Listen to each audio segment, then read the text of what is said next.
നമസ്കാരം സുഹൃത്തുക്കളെ, എന്റെ പേര് Aswathy. Welcome to Harshitham Edutech. 2025 ഏറ്റവും പ്രധാനപ്പെട്ട കറണ്ട് അഫയേഴ്സ് ക്വസ്റ്റ്യൻസിന്റെ ഡിസ്കഷൻ ആണ്. അപ്പൊ ഇന്നു മുതൽ റെഗുലർ ആയിട്ട് നമ്മുടെ കറണ്ട് അഫയേഴ്സ് ക്ലാസ് ഉണ്ടായിരിക്കും. പ്രത്യേകത, ക്ലാസ് കഴിഞ്ഞിട്ട് ഇതിന്റെ ക്വസ്റ്റ്യൻസ് നിങ്ങൾക്ക് നമ്മുടെ ടെലഗ്രാം ചാനലിൽ പരീക്ഷാ രൂപത്തിൽ എഴുതാൻ പറ്റും കേട്ടോ. അപ്പോ ക്ലാസ് കണ്ട് വൃത്തിയായിട്ട് പഠിച്ചിരിക്കുക. നമ്മുടെ ടെലഗ്രാം ചാനൽ ഹർഷിതം എഡ്യൂടെക് എന്ന ടെലഗ്രാം ചാനലിൽ ഇതിന്റെ പരീക്ഷ ഉണ്ടായിരിക്കും. അപ്പൊ ടെലഗ്രാം ചാനൽ ജോയിൻ ചെയ്യാത്തവരുണ്ടെങ്കിൽ ഫസ്റ്റ് കമന്റ് ഒന്ന് ചെക്ക് ചെയ്തേക്കാം. ലിങ്ക് ഞാൻ പിൻ ചെയ്ത് വെച്ചിട്ടുണ്ട്. കൂടാതെ ഹർഷിതം എഡ്യൂടെക് ആപ്പിൽ നിങ്ങൾക്ക് ആവശ്യമുള്ള ഇനി വരാനിരിക്കുന്ന PSC പരീക്ഷകൾക്കൊക്കെ വേണ്ടിയുള്ള ബാച്ച് കോഴ്സസ് അവൈലബിൾ ആണ്. Assistant salesman, lab assistant mains, fireman, അതുപോലെ ഇനി വിളിക്കാനിരിക്കുന്ന കമ്പനി LGS, ബെഫ്കോ LD, VFA, 10th prelims 2025 general PSC മുതലായ ബാച്ചുകൾ ഇപ്പോൾ ഹർഷിതം എഡ്യൂടെക് ആപ്പിൽ പൊക്കോണ്ടിരിക്കുകയാണ്. ലാബ് അസിസ്റ്റന്റ് മെയിൻസിന് വേണ്ടിയിട്ട് ഞാൻ 50 days revision time table set ചെയ്തിട്ടുണ്ട്. വിത്ത് ഡെയിലി എക്സാംസ് എല്ലാം സെറ്റ് ചെയ്ത് വെച്ചിട്ടുണ്ട്. നിങ്ങൾ ജോയിൻ ചെയ്യുക. ടൈം ടേബിൾ വൈസ് ആയിട്ട് പഠിച്ചു തുടങ്ങിക്കോളാം. ഉന്നത റാങ്ക് ഉറപ്പിക്കാം. അതുപോലെ ഫയർമാൻ സ്പെഷ്യൽ ടോപ്പിക്സ് അടക്കമാണ് നമ്മുടെ ബാച്ച് കോഴ്സ് പൊക്കോണ്ടിരിക്കുന്നത്. അതിലും 50 days revision time table, daily എക്സാമും ഉണ്ടായിരിക്കും. ഓക്കെ, ജോയിൻ ചെയ്തോളാം. ആപ്പ് ഡൗൺലോഡ് ചെയ്യാനുള്ള ലിങ്ക് ഞാൻ ഫസ്റ്റ് കമന്റിൽ കൊടുത്തേക്കാം. അതുപോലെ ഡിസ്ക്രിപ്ഷൻ ബോക്സിലും കൊടുത്തേക്കാം. പ്ലേ സ്റ്റോറിൽ ഹർഷിതം എഡ്യൂടെക് എന്ന് സെർച്ച് ചെയ്താൽ നമ്മുടെ ആപ്പ് നിങ്ങൾക്ക് കിട്ടുന്നതായിരിക്കും. അപ്പോൾ ക്ലാസ്സിലേക്ക് പോയാലോ? ആദ്യത്തെ ഫാക്ട്, എന്നാണ് ലോക ജലദിനം? ലോക ജലദിനം മാർച്ച് 22-നാണ്. അപ്പൊ അത് തന്നെ ഒരു PSC ചോദ്യമാണ്.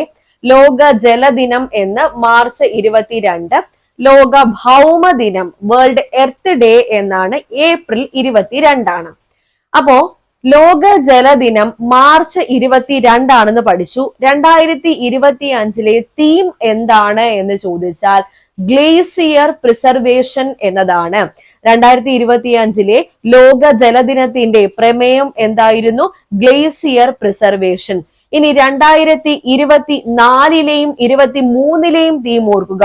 24 theme water for peace. Water for peace എന്നതായിരുന്നു 2024 തീം. 2023 തീമോ ആക്സിലറേറ്റിംഗ് ചേഞ്ച് എന്നതാണ്. ആക്സിലറേറ്റിംഗ് ചേഞ്ച് എന്നതാണ് 2023 തീം. അപ്പൊ 3 വർഷത്തെയും തീം ഓർക്കുക. 2025 തീം എന്താണ്? ഇപ്പൊ തന്നെ പഠിക്കൂ. Glacier preservation. Glacier preservation. 2024 theme എന്തായിരുന്നു? Water for peace. 2023 തീം എന്തായിരുന്നു? Accelerating change. പഠിച്ചേ. ഇപ്പോ ജലദിനത്തിനെ പറ്റി ചോദിച്ചു കഴിഞ്ഞാൽ എഴുതാലോ. ഇനി ഭൗമദിനം ഓർക്കുക. വേൾഡ് എർത്ത് ഡേ എന്നാണ്. ഏപ്രിൽ 22. ഓക്കെ, അപ്പൊ 2025 തീം എന്താണെന്ന് ചോദിച്ചാൽ our power our planet. Our power our planet എന്നതാണ് 2025 തീം. അപ്പൊ തിരിച്ചും ചോദിക്കാം, അവർ പവർ അവർ പ്ലാനറ്റ് എന്നത് ഏത് ദിനത്തിന്റെ പ്രമേയമായിരുന്നു എന്ന് ചോദിച്ചാൽ 2025 ലോക ഭൗമ ദിനത്തിന്റെ പ്രമേയമായിരുന്നു. ലോക ഭൗമ ദിനം എന്ന് ഏപ്രിൽ 22. ഇത്രയും കാര്യങ്ങൾ പഠിച്ചല്ലോ. അടുത്ത ഫാക്ട്, ക്രിസ്റ്റി കവൻട്രി. ആരാണ് ക്രിസ്റ്റി കവൻട്രി? IOCയുടെ നിയുക്ത പ്രസിഡന്റ് ആണ്. IOC എന്നാൽ എന്ത്? ഇന്റർനാഷണൽ ഒളിമ്പിക് കമ്മിറ്റി അഥവാ അന്താരാഷ്ട്ര ഒളിമ്പിക് കമ്മിറ്റി. അന്താരാഷ്ട്ര ഒളിമ്പിക് കമ്മിറ്റിയുടെ ആസ്ഥാനം എവിടെ? ലോസെയ്ൻ, സ്വിറ്റ്സർലൻഡ്. സ്വിറ്റ്സർലൻഡിലെ ലോസെയ്ൻ ആണ് IOCയുടെ ആസ്ഥാനം എന്ന് പഠിച്ചു വെക്കുക. 1894 ജൂൺ മാസം 23-നാണ് ഫോം ചെയ്തത്. ജൂൺ 23 പ്രത്യേകതയാണ് world Olympic day. World Olympic day എന്നാണ് ജൂൺ 23. അപ്പൊ 2025 ഒളിമ്പിക് ദിനത്തിലാണ് ആര് സ്ഥാനമേൽക്കാൻ പോകുന്നത്? ക്രിസ്റ്റി കവൻട്രി സ്ഥാനമേൽക്കാൻ പോകുന്നത് ഈ ഒരു സ്ഥാനത്തേക്ക്. IOCയുടെ വനിതാ പ്രസിഡന്റ് ആണ്. IOCയുടെ നിയുക്ത പ്രസിഡന്റ് ആണ് ആര്? Christy Coventry. ഓൾറെഡി ഈ ചോദ്യം നിയമിതമായത് പ്രഖ്യാപനം വന്നതോടുകൂടി തന്നെ PSC ഈ ചോദ്യം ചോദിച്ചിട്ടുമുണ്ട്. ഓക്കെ, അപ്പൊ അന്താരാഷ്ട്ര ഒളിമ്പിക് കമ്മിറ്റിയുടെ പ്രസിഡന്റ് ആകുന്ന വ്യക്തി ആര്? Christy Coventry. ക്രിസ്റ്റി കവൻട്രി അന്താരാഷ്ട്ര ഒളിമ്പിക് കമ്മിറ്റിയുടെ ആദ്യത്തെ വനിതാ അധ്യക്ഷയാണ്. അതൊരു പ്രത്യേകത. ആദ്യത്തെ വനിതാ അധ്യക്ഷ. ആഫ്രിക്കക്കാരിയായ ആദ്യത്തെ അധ്യക്ഷ അല്ലെങ്കിൽ ആഫ്രിക്കൻ പൗരത്വമുള്ള ആദ്യത്തെ അധ്യക്ഷൻ ആരാണ്? Christy Coventry. ഇവരുടെ സ്വദേശം സിംബാബ്വെ ആണ്. ഇവരുടെ സ്വദേശം ഏതാണ്? സിംബാബ്വെ. സിംബാബ്വെയുടെ ക്യാപിറ്റൽ ഏതാ? ഹരാരെ. ഹരാരെയാണ് സിംബാബ്വെയുടെ ക്യാപിറ്റൽ. അപ്പൊ ആഫ്രിക്കൻ വനിതയാണ്.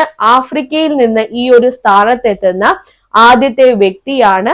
മറ്റൊരു പ്രത്യേകത, IOCയുടെ ചരിത്രത്തിൽ പ്രസിഡന്റ് ആകുന്ന ഏറ്റവും പ്രായം കുറഞ്ഞ വ്യക്തിയും ആര് തന്നെയാണ്? ക്രിസ്റ്റി കവൻട്രി ആണ്. ആരുടെ പിൻഗാമിയായിട്ടാണ് ക്രിസ്റ്റി കവൻട്രി ഈ ഒരു സ്ഥാനത്തേക്ക് എത്തുന്നത്? Thomas back. അപ്പോ ഇപ്പോ തോമസ് ബാക്ക് ആണ്. തോമസ് ബാക്കിന്റെ പിൻഗാമിയായിട്ടാണ് ആര് വരുന്നത്? ക്രിസ്റ്റി കവൻട്രി വരുന്നത്. തോമസ് ബാക്കിന്റെ സ്വദേശം ജർമ്മനിയാണ്. ഓക്കെ, അപ്പൊ ഇത്രയും പോയിന്റ്സ് ഇവിടെ നിന്ന് കിട്ടിയല്ലോ. ആദ്യത്തെ വനിതാ അധ്യക്ഷ, ഏറ്റവും കുറഞ്ഞ പ്രായത്തിൽ അധ്യക്ഷയാകുന്ന വ്യക്തി, ആഫ്രിക്കൻ സ്വദേശി, സിംബാബ്വേക്കാരിയാണ്. സിംബാബ്വേയുടെ തലസ്ഥാനം ഏതാണ്? ഹരാരെ.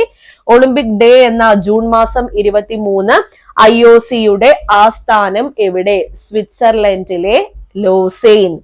സംസ്ഥാനത്തെ ആദ്യ ബുക്ക് വെൻഡിംഗ് മെഷീൻ നിലവിൽ വന്നത് എവിടെ?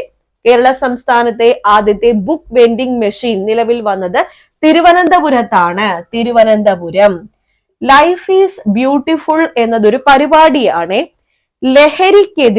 ലഹരിക്കെതിരെ അല്ലെങ്കിൽ ലഹരി വിമുക്തമാക്കാൻ വേണ്ടിയിട്ട് NSSഉം ഉന്നത വിദ്യാഭ്യാസ വകുപ്പും സംയുക്തമായി സംഘടിപ്പിച്ച പരിപാടിയുടെ പേരാണ് ലൈഫ് ഈസ് ബ്യൂട്ടിഫുൾ. വർദ്ധിച്ചു വരുന്ന ലഹരി ഉപയോഗത്തിനെതിരെ അവബോധം സൃഷ്ടിക്കാനായി കേരള സംസ്ഥാന ഉന്നത വിദ്യാഭ്യാസ വകുപ്പും നാഷണൽ സർവീസ് സ്കീമും സംയുക്തമായി അവതരിപ്പിച്ച പരിപാടിയാണ് ഏത്? Life is beautiful. ഇമ്പോർട്ടന്റ് ആണ്. Life is beautiful. ആന്ധ്രാപ്രദേശ് സർക്കാരിന്റെ ഉപദേശകനായി അടുത്തിടെ ഡോക്ടർ S സോമനാഥിനെ നിയമിച്ചു. എന്തിന്റെ ഉപദേശകൻ? ബഹിരാകാശ സാങ്കേതിക വിദ്യാ ഉപദേശകൻ. ബഹിരാകാശ സാങ്കേതിക വിദ്യാ ഉപദേശകനായി ആന്ധ്രാപ്രദേശ് സർക്കാർ അടുത്തിടെ നിയമിച്ച മുൻ ISRO ചെയർമാൻ ആണ് ആര്? Doctor S Somanath. Doctor S Somanath. അപ്പൊ ISRO ചെയർമാന്റെ കാര്യം പറഞ്ഞപ്പോഴാണ് നിലവിലെ ചെയർമാൻ ആരാണ്? ഡോക്ടർ V നാരായണനാണ്. അപ്പോ ISROയുടെ ചെയർമാൻ ആകുന്ന രണ്ടാമത്തെ മലയാളി ആരാ? ഡോക്ടർ K കസ്തൂരി രംഗനാണ്. അദ്ദേഹം അടുത്തിടെ അന്തരിച്ചു. അതുകൂടി ഒന്ന് ഓർക്കുക, കസ്തൂരി രംഗൻ. ഓക്കെ, ഇനി 2025 ലോക സന്തോഷ സൂചിക എപ്പോഴും ചോദിക്കാറുണ്ട്. വേൾഡ് ഹാപ്പിനെസ് ഇൻഡെക്സ് അല്ലെങ്കിൽ വേൾഡ് ഹാപ്പിനെസ് റിപ്പോർട്ട്, ലോക സന്തോഷ റിപ്പോർട്ടിൽ അല്ലെങ്കിൽ ലോക സന്തോഷ സൂചികയിൽ 2025 ഇന്ത്യയുടെ സ്ഥാനം എത്രയാണ്? 118 സ്ഥാനത്താണ് ഇന്ത്യ. ഇന്ത്യയുടെ സ്ഥാനം എത്രയാണ്? 118. 2024 ഇത് 126 സ്ഥാനമായിരുന്നു. 2026 126 സ്ഥാനമായിരുന്നു. ഇപ്പൊ കുറച്ചൊന്ന് ഇംപ്രൂവ് ആയിട്ടുണ്ട്, 118 വന്നു. അപ്പൊ ഒന്നാം സ്ഥാനം തുടർച്ചയായിട്ട് ഇപ്പൊ ഒന്നാം സ്ഥാനം നേടിക്കൊണ്ടിരിക്കുന്ന രാജ്യം ഏതാണ്? ഫിൻലൻഡ് ആണ്. തുടർച്ചയായിട്ട് ഇപ്പോ ഒന്നാം സ്ഥാനം നേടിക്കൊണ്ടിരിക്കുന്നത്. 2025 ഫിൻലൻഡ് തന്നെയാണ് ഒന്നാം സ്ഥാനം. രണ്ടാം സ്ഥാനം ഡെൻമാർക്ക്, മൂന്നാം സ്ഥാനം ഐസ്ലൻഡ്, നാലാം സ്ഥാനം സ്വീഡൻ ആണ്. ഡെൻമാർക്ക്, ഐസ്ലൻഡ്, സ്വീഡൻ, ഇങ്ങനെയാണ് 4 പൊസിഷൻസ് പോകുന്നത്. Finland, Denmark, Iceland, Sweden. Okay, ഇന്ത്യയുടെ സ്ഥാനം എത്ര? 118. 2024 എത്രയായിരുന്നു? 126. ഇനി ഒട്ടും സന്തോഷമില്ലാത്ത രാജ്യം ഏതാ, അല്ലെങ്കിൽ ലാസ്റ്റ് പൊസിഷൻ നിൽക്കുന്ന രാജ്യം ഏതാണ് ഈ വർഷം? അഫ്ഗാനിസ്ഥാനാണ്. അഫ്ഗാനിസ്ഥാനാണ് ലാസ്റ്റ് പൊസിഷനിൽ നിൽക്കുന്നത്. ഓക്കെ, അടുത്ത ഫാക്ട് നോക്കാം. കേരളത്തില് ആദ്യത്തെ ഹൈഡ്രജൻ ബസ് സർവീസ് നടത്തിയത് എവിടെയാണ്? കേരളത്തിലെ ആദ്യത്തെ ഹൈഡ്രജൻ ബസ് സർവീസ് നടത്തിയത് കൊച്ചിയിലാണ്. കൊച്ചിയിൽ. ഓക്കെ, അപ്പൊ പറഞ്ഞ ഇത്രയും പോയിന്റ്സ് ക്ലിയർ അല്ലേ? എല്ലാം ഇമ്പോർട്ടന്റ് ആണ്. ഇതിന്റെയൊക്കെ പരീക്ഷ വരുന്നുണ്ട്. നിങ്ങൾ ജോയിൻ ചെയ്ത് വെച്ചേക്കാം ടെലഗ്രാം ചാനലിൽ. അപ്പൊ ക്ലാസ് കണ്ട് പഠിച്ചാൽ മാത്രം പോരാ, പരീക്ഷയും കൂടി എഴുതിക്കോളൂ. അപ്പൊ അടുത്ത പോയിന്റിലേക്ക് പോയാലോ? ഇതിലേക്ക് പോകാം. 59ാമത് ജ്ഞാനപീഠ പുരസ്കാര ജേതാവ് ആരാണ്? വിനോദ് കുമാർ ശുക്ലയാണ് 59ാമത് ജ്ഞാനപീഠ പുരസ്കാര ജേതാവ്. 11 ലക്ഷം രൂപയും ഫലകവും അടങ്ങുന്നതാണ് പുരസ്കാരം. ഇദ്ദേഹം ഛത്തീസ്ഗഡ് സ്വദേശിയാണ്, വിനോദ് കുമാർ ശുക്ല. അപ്പൊ ഛത്തീസ്ഗഡിൽ നിന്നും ജ്ഞാനപീഠ പുരസ്കാരം ലഭിക്കുന്ന ആദ്യത്തെ വ്യക്തി ആരാണെന്ന് ചോദിച്ചാൽ ആരാണ്? വിനോദ് കുമാർ ശുക്ലയാണ്. ഇദ്ദേഹം ഹിന്ദി സാഹിത്യകാരനാണ്. ഹിന്ദി സാഹിത്യകാരൻ. ഇദ്ദേഹത്തിന്റെ പ്രധാന കൃതികൾ ഏതെല്ലാം? നൗക്കർ കി കമ്മീസ്, ദീവാർ മേം ഏക് ഖിടക്കി രഹതീതി, ലഗ്ബാഗ് ജയഹിന്ദ് എന്നിവയൊക്കെ ഇദ്ദേഹത്തിന്റെ പ്രധാന കൃതികളാണ്. നൗക്കർ കി കമ്മീസ്, നൗക്കർ കി കമ്മീസ്, ദീവാർ മേം ഏക് ഖിടക്കി രഹതീതി, ലഗ്ബഗ് ജയഹിന്ദ് എന്നിവയൊക്കെ ആരുടെ കൃതികളാണ്? വിനോദ് കുമാർ ശുക്ലയുടെ കൃതികളാണ്. 59ാമത് ജ്ഞാനപീഠ പുരസ്കാര ജേതാവാണെന്ന് ഓർക്കുക. 1975 ഇന്ത്യ ഹോക്കി ലോകകപ്പ് നേടിയതിന്റെ 50ാം വാർഷികത്തോടനുബന്ധിച്ച് ഒരു പുസ്തകം പുറത്തിറങ്ങി. ആ പുസ്തകത്തിന്റെ പേരെന്താ? March of glory. ഇമ്പോർട്ടന്റ് ആണ്. മാർച്ച് ഓഫ് ഗ്ലോറി എന്നത് ഇന്ത്യ 1975 ഹോക്കി ലോകകപ്പ് നേടിയതിന്റെ 50ാം വാർഷികത്തോടനുബന്ധിച്ച് പുറത്തിറങ്ങിയ പുസ്തകമാണ്. ഏത്? മാർച്ച് ഓഫ് ഗ്ലോറി എന്നത്. അടുത്ത ഫാക്ട് വളരെ ഇമ്പോർട്ടന്റ്. കേരളത്തിൽ ഏറ്റവും കൂടുതൽ കാലം അധികാരത്തിലിരുന്ന മുഖ്യമന്ത്രിമാരിൽ 2ാം സ്ഥാനം ഇപ്പൊ ആർക്കാണ്? പിണറായി വിജയനാണ്. ആരുടെ റെക്കോർഡാണ് ഇദ്ദേഹം മറികടന്നത്? കെ കരുണാകരന്റെ റെക്കോർഡാണ് ഇദ്ദേഹം മറികടന്നത്. അപ്പൊ കേരളത്തിൽ ഏറ്റവും കൂടുതൽ കാലം അധികാരത്തിലിരുന്ന മുഖ്യമന്ത്രി ആരാണ്? 2ാം സ്ഥാനം ആർക്കാണ്? പിണറായി വിജയൻ. 1ാം സ്ഥാനം ആർക്കാണ്? E K Nayanar. E K Nayanar 4009 ദിവസമാണ് അധികാരത്തിലിരുന്നത് മുഖ്യമന്ത്രിയായിട്ട്. പിണറായി വിജയൻ 2025 ഏപ്രിൽ 14 ആയപ്പോ 3246 ദിവസം. അപ്പൊ 3246 ദിവസം ആയപ്പോഴത്തേക്കും അദ്ദേഹം ആരുടെ റെക്കോർഡ് മറികടന്നു? കെ കരുണാകരന്റെ ഏത് റെക്കോർഡാണ് മറികടന്നത്? കേരളത്തിൽ ഏറ്റവും കൂടുതൽ കാലം മുഖ്യമന്ത്രിയായ 2ാമത്തെ വ്യക്തി എന്ന കെ കരുണാകരന്റെ റെക്കോർഡാണ് ആര് മറികടന്നത്? പിണറായി വിജയൻ മറികടന്നത്. ഓക്കെ, അടുത്ത ഫാക്ട് ഇമ്പോർട്ടന്റ് ആണ്. 23ാം നിയമ കമ്മീഷന്റെ അധ്യക്ഷൻ ആരാണ്? ദിനേശ് മഹേശ്വരിയാണ്. ദിനേശ് മഹേശ്വരി. പ്രതീക്ഷിത ചോദ്യമാണ്. 23ാം നിയമ കമ്മീഷന്റെ അധ്യക്ഷനായിട്ട് നിയമിതനായത് ആരാണ്? ദിനേശ് മഹേശ്വരിയാണെന്ന് ഓർക്കുക.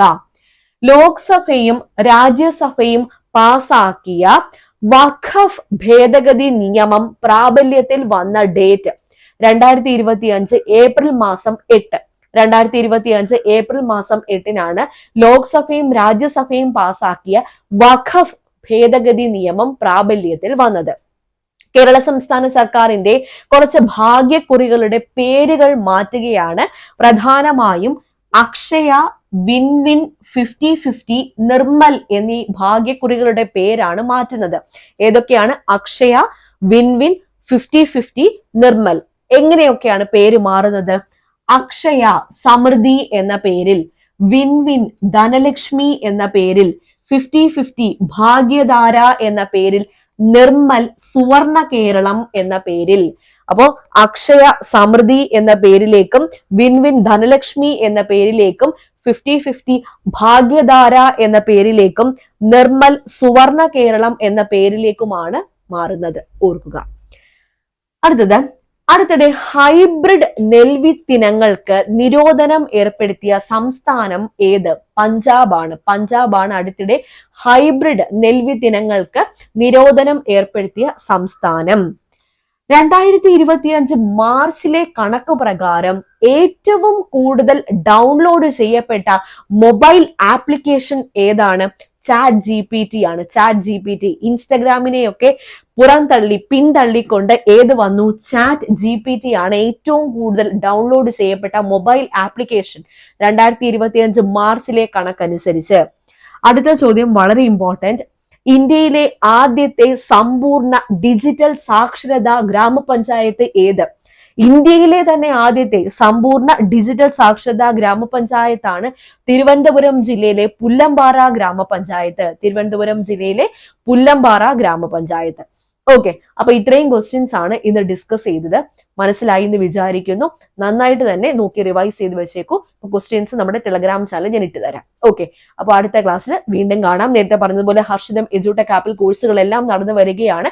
എത്രയും വേഗം തന്നെ ജോയിൻ ചെയ്തോളൂ. എല്ലാ ക്ലാസ്സുകളും ഞാൻ തന്നെയാണ് നിങ്ങൾക്ക് എടുത്തു തരുന്നത്. ലിങ്ക് ഫസ്റ്റ് കമന്റിൽ ഉണ്ടായിരിക്കും, പിന്നെ ഡിസ്ക്രിപ്ഷൻ ബോക്സിൽ ഉണ്ടായിരിക്കും. പ്ലേ സ്റ്റോറിൽ ഹർഷിതം എഡ്യൂടെക് എന്ന് സെർച്ച് ചെയ്താലും നമ്മുടെ ആപ്പ് നിങ്ങൾക്ക് കിട്ടുന്നതായിരിക്കും. ആപ്പ് നിങ്ങൾക്ക് മൊബൈലിലും യൂസ് ചെയ്യാം, അതുപോലെ കമ്പ്യൂട്ടറിലും യൂസ് ചെയ്യാം കേട്ടോ. അപ്പൊ അടുത്ത ക്ലാസ്സിൽ വീണ്ടും കാണാം.